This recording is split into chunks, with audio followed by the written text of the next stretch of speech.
এখানে মানুষের অন্তিম যাত্রা, চিরবিদায় মুহূর্তে মানুষের শেষ আশ্রয়, সেটি হলো শ্মশান।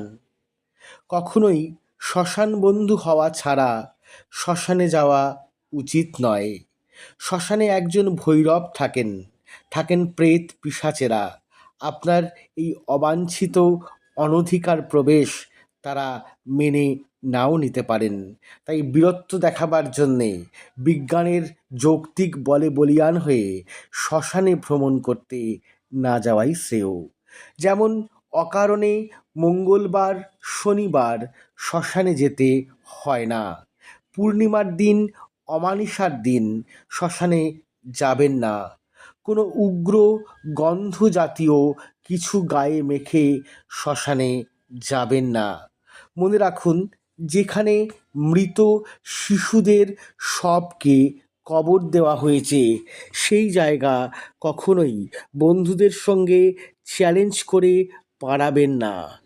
আর যেখানে চিতা জল দিয়ে ঠান্ডা করা হয়েছে সেখানে মূত্র বিসর্জন করবেন না। তার সঙ্গে বলে দিচ্ছি, কখনোই শ্মশানের কোনো নিম গাছ বেল গাছের নিচে প্রস্রাব করবেন না। শ্মশানের দাঁড়িয়ে ভূত প্রেত পিশাচদের দেখা দেওয়ার জন্যে জোর করে আহ্বান জানাবেন না। কখনোই যুবতী মেয়েদের বা বিধবা বলুন কারোরই শ্মশানে যাওয়া উচিত নয়।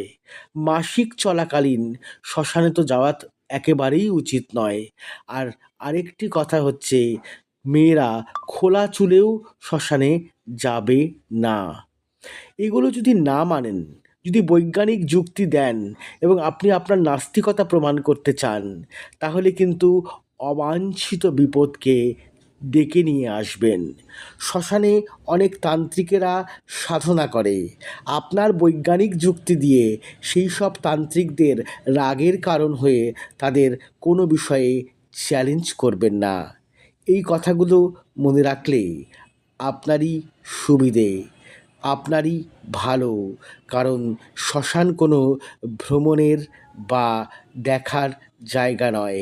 মহাশ্মশান যেগুলি আছে, যেমন তারাপীঠ মহাশ্মশান, কঙ্কালীতলা মহাশ্মশান, এগুলো কোনো দ্রষ্টব্যের জায়গা নয়।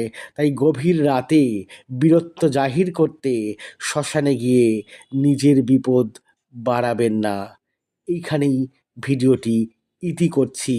ভালো লাগলে লাইক এবং শেয়ার করুন।